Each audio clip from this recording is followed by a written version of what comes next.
So this sort of leads into my next question, Warren, around chasing your dreams. And the reality probably is for so many farmers is it's probably a 10 year journey to go from yes, I want to own my farm, or to finding a pathway to get there. Because convincing people can take a while. So thoughts on how you keep hanging on to that vision when things take ten years? Any tips around that? Well, I suppose it depends where your passion lies. And like we said, there's lots of things that you can do. So if you're working off farm and your passion's farming, develop your skills, like do the stuff that you need to do to make sure that you're top of your game. And it's.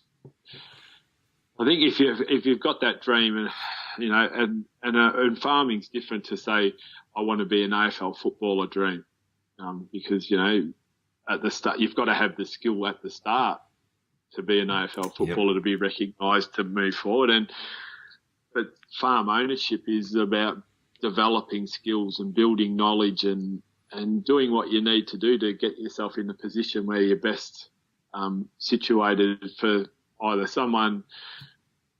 It works out. It doesn't matter if it's an investor or it's a bank or whatever. You've still got to sell your skills to whoever it is for them to jump on board. So it's about developing those skills. So at a young age, and that's where I think my story went a little bit wrong. Is I just wanted to own my own farm from day one, and I'd done that apprenticeship and thought naively that's all I needed to do. But in hindsight, I would have loved to have travelled to the States or something and developed more skills, and that's the step I should have taken probably before the farm ownership or wherever it was, or managed the farms that I've managed since, big farms, and learnt lots about managing staff and all those skills that you think traditional farming, those skills weren't important, but these days they are, because it doesn't matter unless you're just a complete farming unit farm.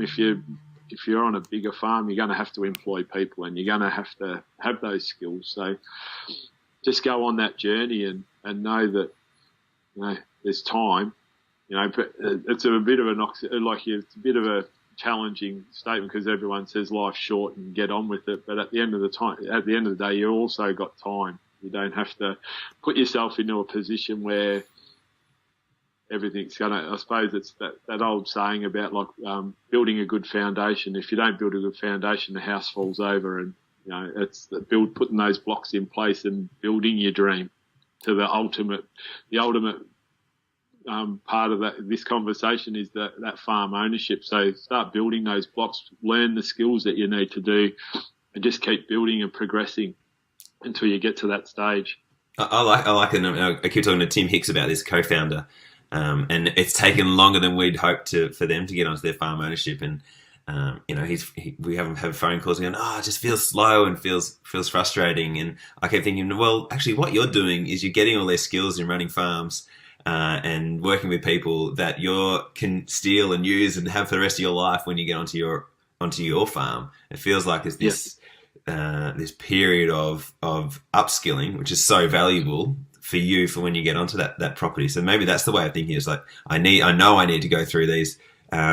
It's almost risk mitigation in a way. You're utilizing somebody else's farm for you to get yourself up to the skills you need to be. That's, as you're talking, that's what I was thinking just then. Is that idea of risk mitigation, so that you can get rid of those bad ideas or poor ways of doing things and on someone else's property.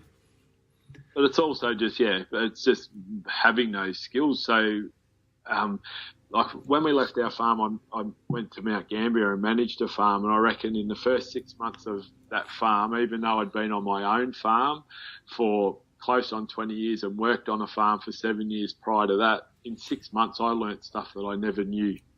In 6 months, like I'd seen stuff that I'd never seen, dealt with different problems because we were in a different area, and that's something that it's not ideal because you have to move around, but I'd recommend to any aspiring farmer is don't farm in one district. Mm. Farm in a couple of different districts and learn different skills that they all come back and they're all in your toolbox when you need them, wherever you're farming. But like moving from northern Victoria to South Australia, I learnt different skills in 6 months, and I'd been a farmer for all my life at that stage and learnt stuff that I never even knew. One of them, managing people was one of those skills that I never had, because all on my farm, all I had to do was manage myself. I didn't have to manage people. So, yeah, it was, if I had to recommend to anyone that was going on this pathway is, if farm ownership's not today and you have to build those skills, maybe set about that 10-year plan, but move around a little bit and learn skills from different places. Which is like the old way of thinking, I'm going to have a job for 40 years and then I'll retire. Well, that doesn't happen in any industry these days. So why does it have to happen in farming? So move around and learn skills off different people. And then at the end of the day, you've got a toolbox that you can't carry around. You need a ute to carry it around because you've got that many skills that you can use anywhere. That's great. Well, a blatant plug is that we've got farms on our database right now for farmers to grab on. And if you want to get on a great farm and build those skills, they're all over Australia. So get traveling, pick up those farms. Thank you for your attention and for watching this video. Click here or somewhere to watch more of our videos. If you're new here, please do subscribe. We want more of your attention. We want to get you inspired to get onto your farm. Let's get you farming.